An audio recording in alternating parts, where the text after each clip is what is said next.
Hello, I'm Jan Newharth, Chair and Chief Executive Officer of the Freedom Forum. Welcome to Day 3 of the Free Expression Festival, a series of programs leading up to Thursday's Free Expression Awards, an annual event where the Freedom Forum recognizes individuals for their courageous acts of free and fearless expression. The festival features honorees, presenters, and guest speakers talking about the importance of the First Amendment in their work. Today, we feature investigative journalist Julie K. Brown, Free Expression Power Shift Award honoree, who discusses her coverage of the Jeffrey Epstein story and talks about how the First Amendment guides her work. Julie's new book, Perversion of Justice: The Jeffrey Epstein Story, will be available later this summer. This program is brought to you by the Freedom Forum, which fosters First Amendment freedoms for all.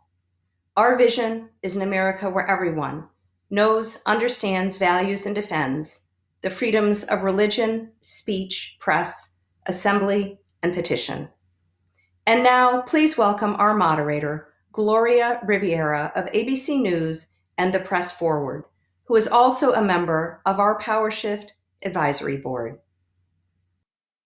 Hi there, everyone. I want to thank everybody for being here. This is really exciting. I'm Gloria Riviera. I'm a correspondent with ABC News. I'm also with the Press Forward, and I want to welcome you to the Freedom Forum's Free Expression Festival. I'm so pleased today to welcome an amazing journalist, writer, Julie K. Brown. She is an investigative reporter, a stellar, accomplished, those words don't do it justice. She's with the Miami Herald. And this Thursday, Julie will be honored by the Freedom Forum at the 6th Annual Free Expression Awards. And the Freedom Forum is honoring Julie with its Power Shift Award. It's a very special designation. It's a designation of the Free Expression Awards. And the Power Shift Project, I'm honored to be on the advisory board there. It's a Freedom Forum initiative whose goal is to create workplaces free of harassment, free of discrimination, and incivility.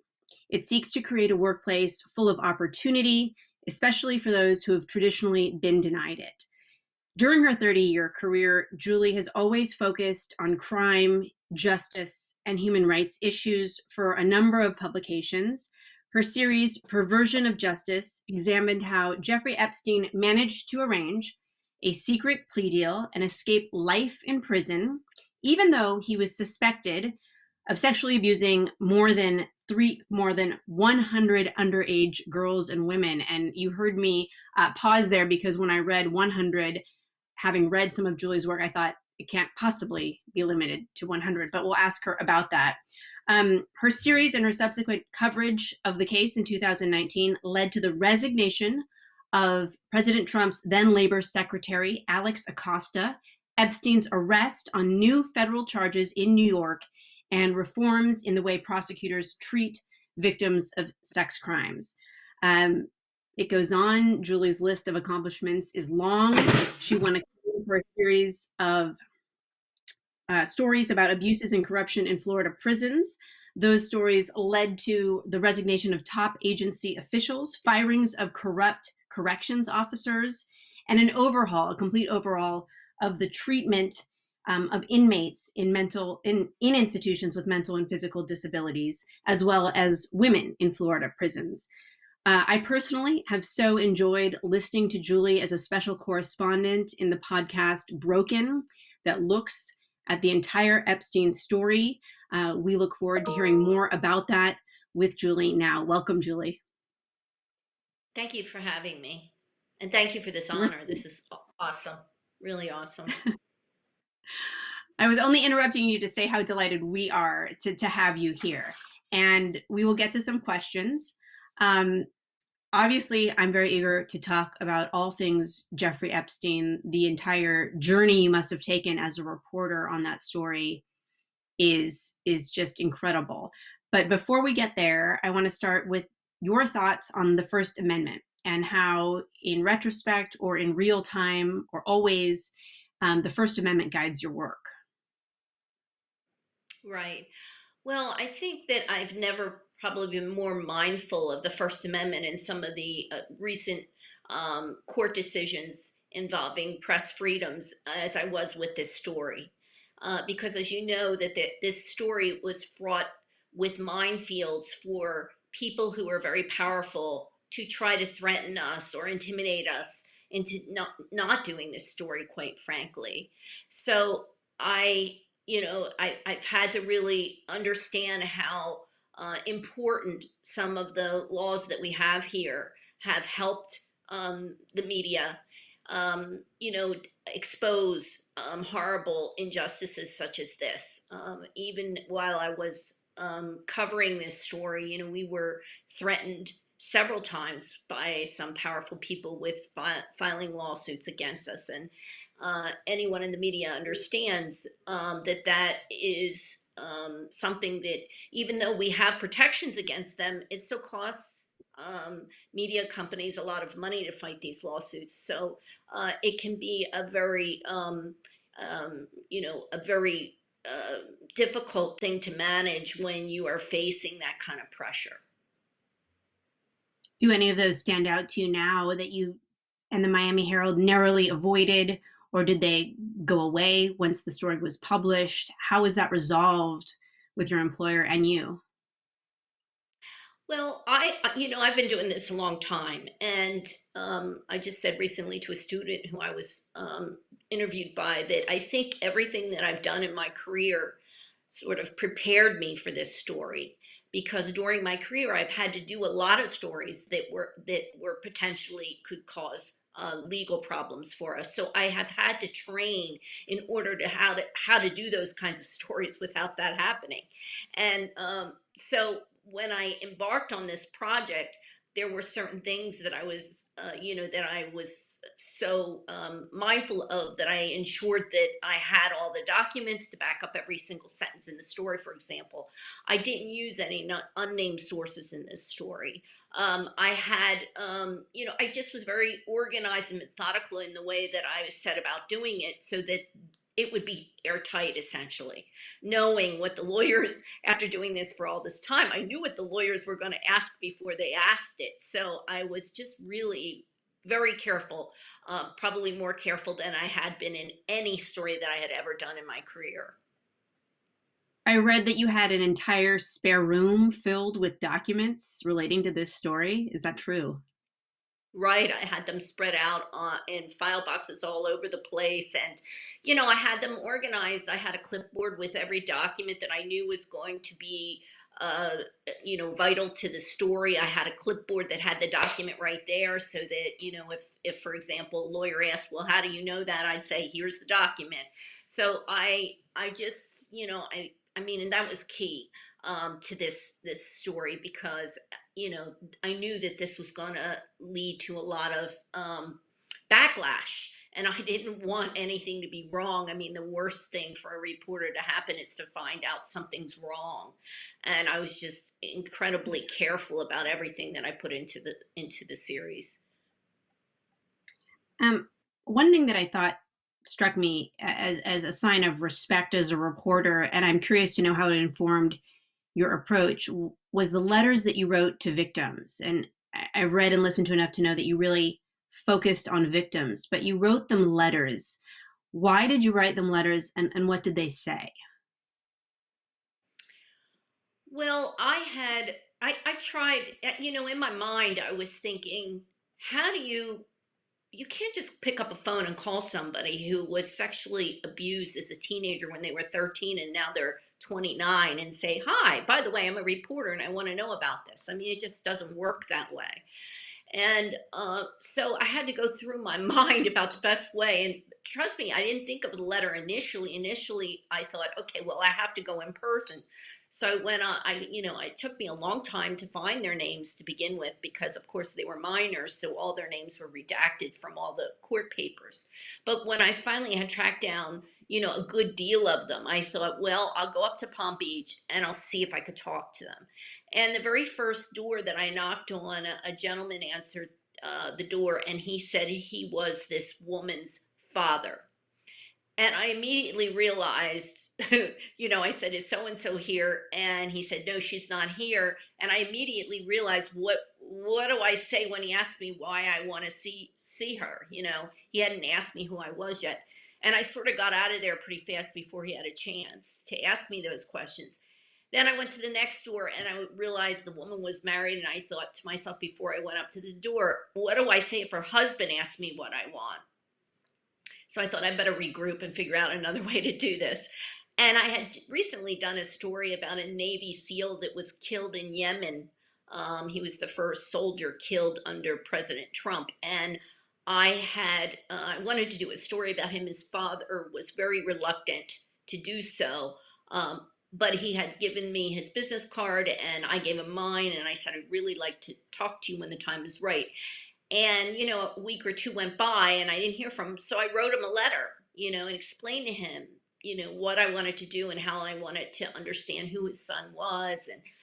And anyway, it worked. He called me and I got the interview. So between that story and the knocking on doors where I realized it was going to be quite uncomfortable for these women to talk to me in front of people who might not even know that they had been sexually molested, I just composed a letter, and that's basically how that happened.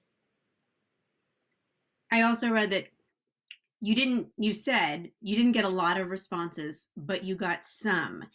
And I'm wondering how you first dove in when you first felt like, was it that response that was positive? Yes, I'll talk to you. Did you then feel like, now I have it. Now I have the thread to lead me down the path of this story?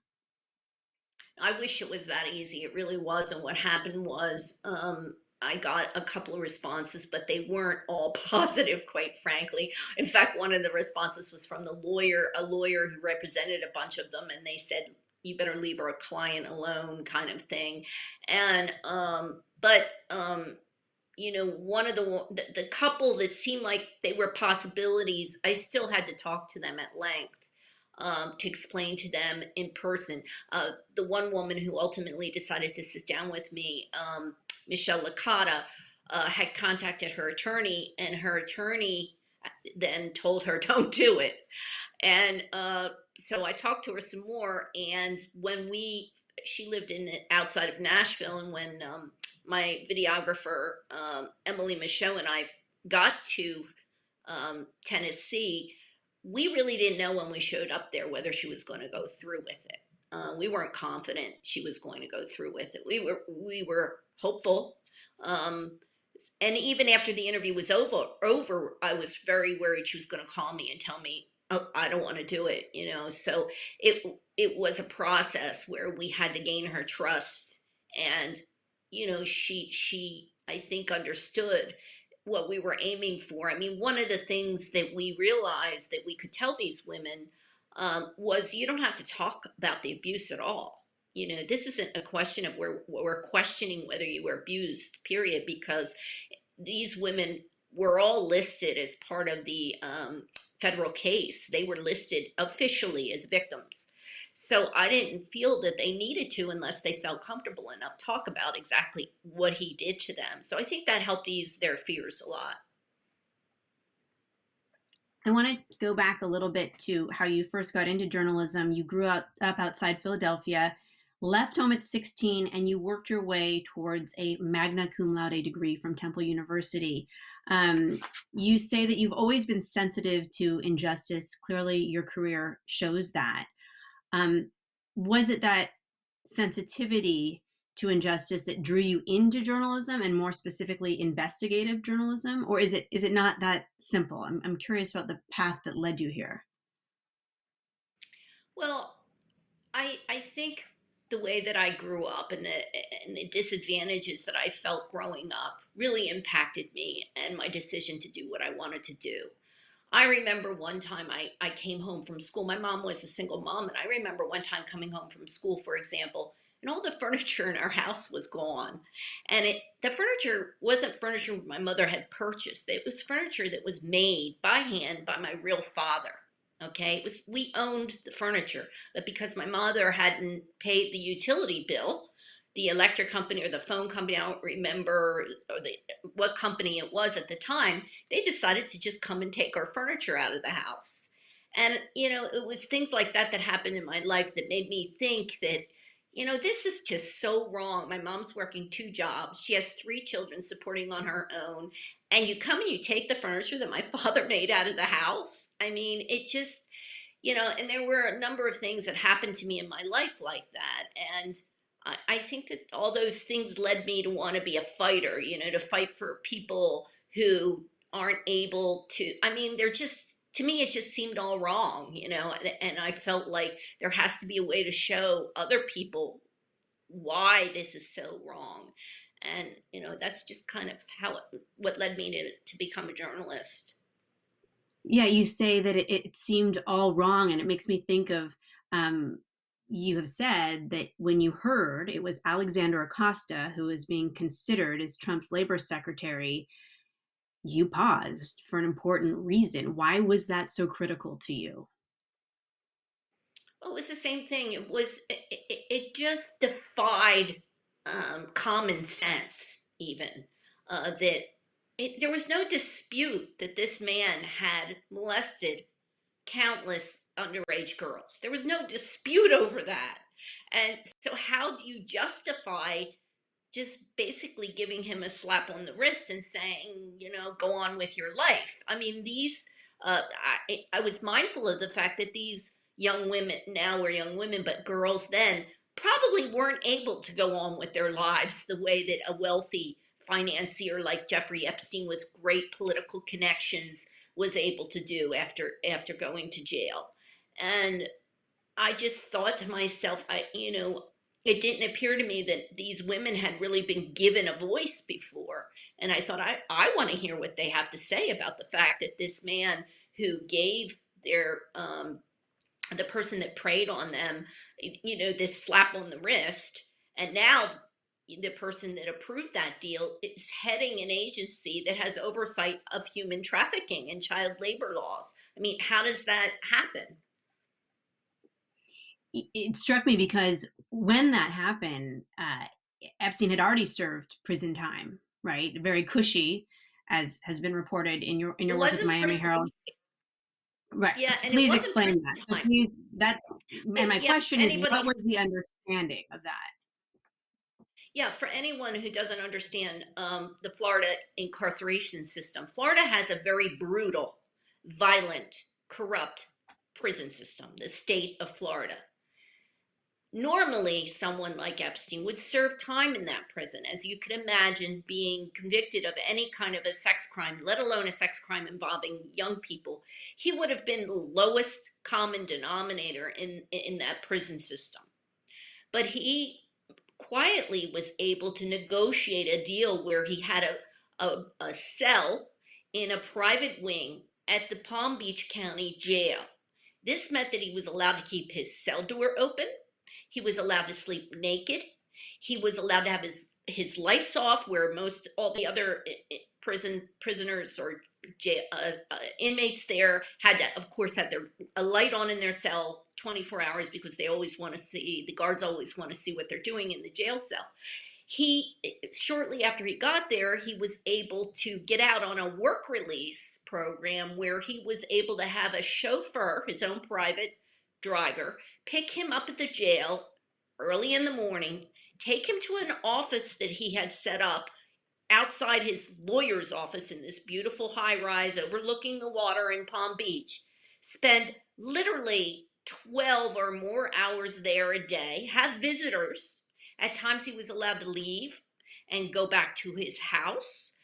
I mean, it was incredible. It was sort of like he was in detention, maybe, for this 13 months that this happened. I mean, it again, it added to my curiosity, or I was just so incredibly perplexed at how something like this was able to happen.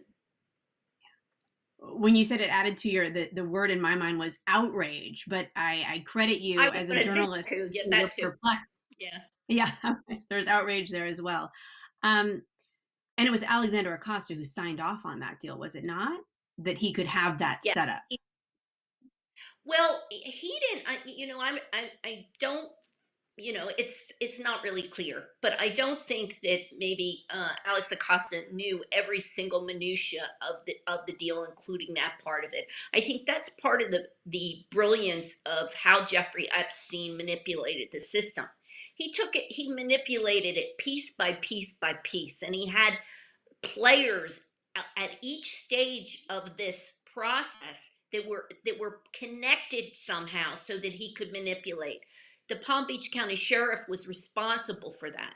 So he made sure one of his lawyers was very plugged in to Palm Beach County and was able to just go to the sheriff and say, okay, this is what we're going to do. And somehow it happened that way. Whether Acosta at the very top of the food chain knew that that was going to end up in the end game, that's not clear. But At Epstein was the some point mastermind. though, they knew that this happened when he was, in the jail, and it started leaking out that this was happening. I know that some of the federal prosecutors expressed concern that he was able to get this kind of arrangement.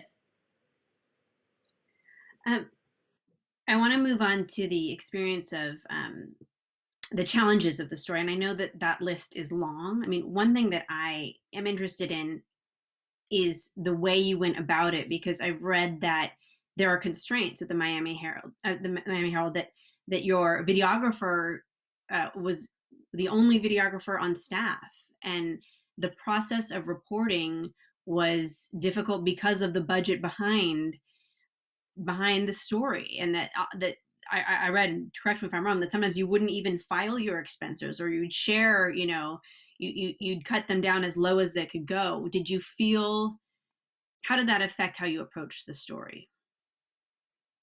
Well, Emily Michaud, my videographer, she's the only female videographer on the staff. We had other videographers, but she was the only female one. And we had covered a series about the women's prison in Central Florida prior to this project. And it was really helpful to have, quite frankly, to have a female videographer and a female reporter, because as you can imagine, when they're talking about such personal things as their hygiene in the prison and things like that, they felt a little more comfortable speaking to female journalists. So this particular story, naturally, I grabbed, even if, for no other reason that she's a great videographer, quite frankly, and photographer. But it also helped that, I think we were both female journalists, and we had that. I mean, it's just more comfortable, I think, for them to speak to us. And also, it was clear that we had the experience of doing this before. Uh, I did some research or some homework before I did these interviews with people who had interviewed those who had suffered through the trauma of sexual abuse. And I wanted to make sure that I wasn't going to, I think Emily and I both mindful that it was possible that we could re-traumatize them, and we didn't want to do that. So in order not to do that, I did some homework, and Emily and I discussed how we were going to approach it so that we wouldn't re-traumatize them. And there's certain triggers, there's certain things that you can ask in such a way that it doesn't re-traumatize them, and we studied that.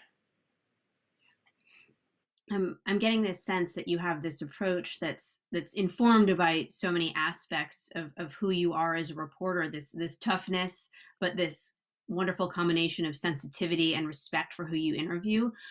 Was it hearing those stories from the victims? Was that one of the most challenging parts? I mean, I can't imagine that it wouldn't be, but again, this story has so many challenging parts, but does that stand out to you?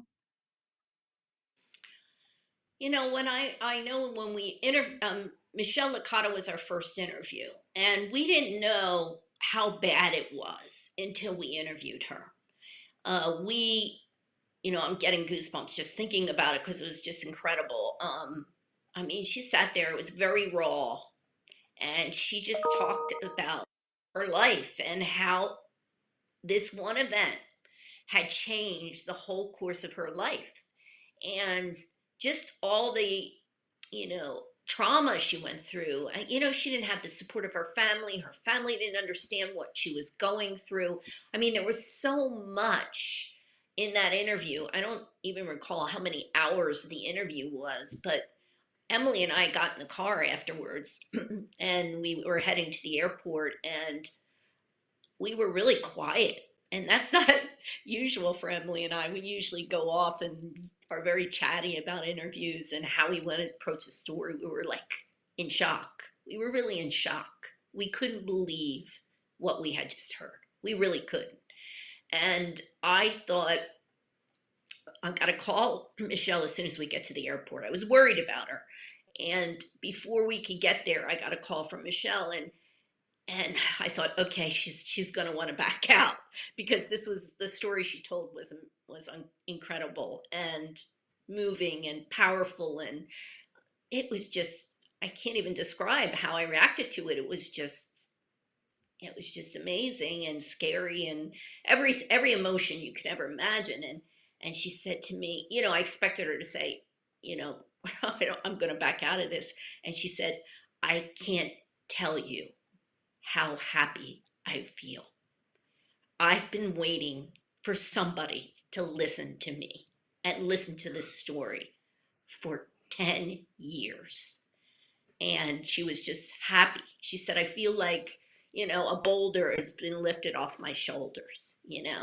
And that's when we knew. That's when we knew we really had a great story.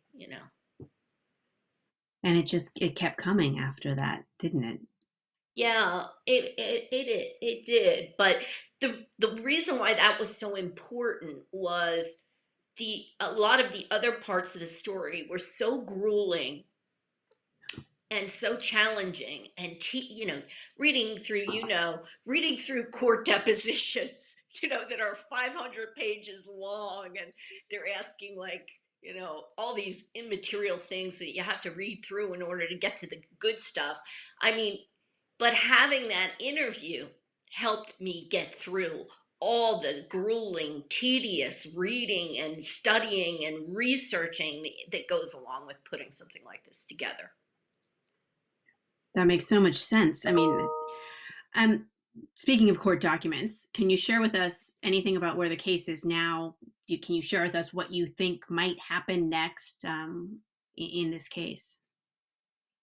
Well, as you can imagine, the feds are keeping things pretty tight because, after everything that happened with Jeffrey, and, the feeding frenzy, not just with the mainstream media, but really the frenzy that's all over the world right now. And, there's podcasts, there's just, everybody is in on the Jeffrey Epstein story. So the prosecutors are keeping things pretty tight. It's clear that they're going to move forward with this case against Ghislaine Maxwell. I don't think there's any chance she's going to get out on bail. She keeps trying. Um, and we'll see what happens. She's supposed to go to trial in July. Her main thrust of her defense, I think, is going to be that she, wants to show that she was part of this original deal, that one of the provisions of the arrangement that he worked out, the deal he worked out with the federal government back in 2008, was that they would also give immunity to several women who were named, but also anyone who is unnamed. And nobody really knows who those unnamed people are because they're not named. So she is claiming that she's one of those unnamed people. And so it will be a legal challenge that I'm sure they're going to fight for years, for years probably. And just before, I know we're almost out of time, but the the financial settlement, how do you see that playing into what would that do for the victims? What has it done for the victims? How important is that right now? Well, that's one of the things I think among other things that were, good results as a result of the stories that I wrote. I feel really glad that the women are, after all these years, at least getting some financial, benefit out of everything that happened. Some of them did get some financial settlements way back when this happened, but for the most part, they were small. And this mechanism now that Epstein's estate has set up to give them, these women, these victims, a chance to file claims, is allowing any of them, including those who never said a thing to a soul that this happened, they're able to at least get some kind of money now from this. And the reason why this is important, people, I guess there's some people out there saying, well, why should they get any money? They got money for, giving him the massages. Look, first of all, they were underage when this happened. He took advantage of them. And second of all, these women need therapy. They should have therapy if they haven't already. You don't get, as you don't, that isn't free. And probably the most important thing that I know some of them are using this money for is to have some kind of therapy, especially since this is all back in the news again and they have to think about it all the time when they might have buried it in their subconscious all these years. So the last I checked, there is at least over 150 claims, and it's I think over $3 million have been paid out as of right now. I'll just finish with this last question on the time that has passed since the Me Too movement started and revealed so much about sexual harassment and misconduct in the media and other industries, and sparked this reckoning of power imbalance, very relevant to the Epstein story, and corrosive behavior. We have so much work ahead. I'm curious to know what you think has been, what the good is, how much progress we've made, and what stories still need to be told. Well, I think we still unfortunately, we have so much work to do.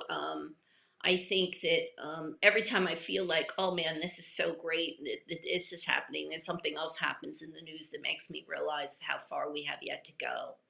Um, I started this project before the Me Too movement happened, and I think it helped, my struggle to get it done, that it did happen. I certainly benefited from the fact that the kind of this awakening happened. But ultimately, I think, our criminal justice system is just, it's still incredibly unfair. And it's still incredibly, violent. And it doesn't really do anything to help people rehabilitate themselves or help our system so that we can stop putting women in prison, for example, who have had economic crimes because they can't afford to feed their children, and or because they had a drug problem where they were trying to get through a horrible, violent relationship with a partner or a spouse. So I think that we have to set up, pieces of our system to help make it more just and more fair. And some of our elected officials I think that's hard to do. It's easier to just put somebody in a prison and lock away the key. I think it's more important that we figure out solutions so that we don't put people in prison and throw away the key. I could ask you so many more questions. I'm going to have to wait for your book, which I know will be an incredible read. My hat is off to you. I want to thank everyone for joining us for this discussion. I know everyone who is watching this joins me in thanking you, Julie, for being a part of this. So I wish you the best of luck. I can't wait to see what you do next. I have no doubt it will be just stunning. So thank you so much. Thank you. And congratulations. Thank you for joining us today. The Free Expression Festival concludes tomorrow, featuring a conversation with Wall Street Journal columnist William McGurn, who will talk about the life and work of 2021 Free Expression Award honoree Jimmy Lai. Please tune in tomorrow at 2 p.m. at freeexpressionawards.org.